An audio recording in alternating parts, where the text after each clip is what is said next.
मैं डॉक्टर सेतु कुमार, शिशु एवं नवजात रोग विशेषज्ञ, सभी पुपरी-वासियों का अभिनंदन करता हूँ।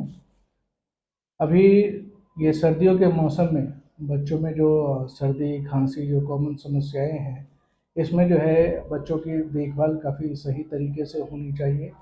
सर्दियों में बच्चों का देखभाल और भी कठिन और समस्या वाली होती है।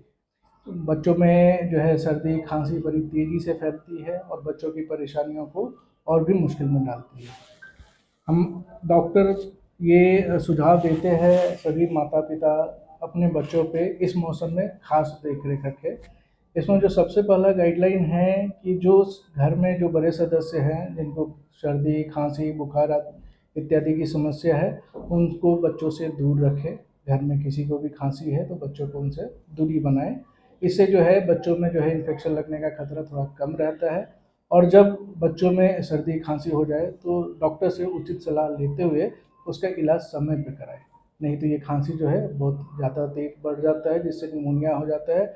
और अपने भारतवर्ष में जो पिछले 2 सालों से जो कोविड को लेके ज़्यादा, सिर्फ भारतवर्ष में ही नहीं पूरे विश्व में जो कोविड को लेके समस्याएं हो रही हैं, उनका मेन साइन एंड सिम्टम्स भी यही है। और अब जो है ये सीज़नल फ्लू जो है साथ ही साथ हर साल दिसंबर से लेके मार्च के महीने तक बच्चों को बहुत परेशान करता है। इसीलिए इसमें बहुत ही ज़्यादा सावधानी रखनी ज़रूरी होती है।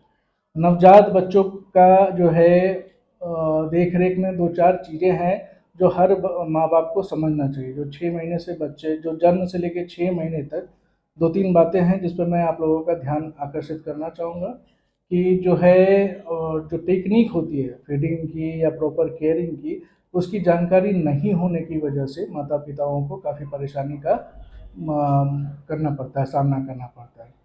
माँ जो है बच्चों पे 2-4 बातों का बिल्कुल ध्यान रखे कि बच्चों को दूध पिलाते वक़्त बैठकर दूध पिलाएँ, सोकर दूध ना पिलाएँ। दूध पिलाने के बाद बच्चों को कंधे पे रख के 10 मिनट रख के डकार कराएँ। 6 महीने की अवधि तक बच्चे के जो जन्म से 6 महीने की अवधि है, इसमें जो है गाय, भैंस, बकरी का दूध इत्यादि ये सब का सेवन ना दें। माँ का दूध ही बच्चे के लिए सबसे सर्वोत्तम है। इस 6 महीने की अवधि में बच्चों को पानी की भी आवश्यकता नहीं होती है, जिससे इन्फेक्शन लगने का खतरा होता है। इसलिए माँ के दूध के अलावा किसी भी तरह का कोई भी चीज़ माँ बच्चे को नहीं देना चाहिए। आँखों में काजल, आँखों में जो काजल लगाने का है वो 2 महीने तक नहीं लगाना चाहिए। इसमें जो है रेटिनल इन्फेक्शन से बचा जा सकता है। इन सब कुछ बातें हैं, इनको ध्यान में रखते हुए कार्य करने से माँ बाप को आसानी होगी अपने बच्चों का सेवन करने में। और जो है अब आने वाला नया साल है, हम यही कामना करेंगे हम लोग कि सब स्वस्थ रहें, सुरक्षित रहें और जो है आगे बढ़ते रहें। जी, धन्यवाद।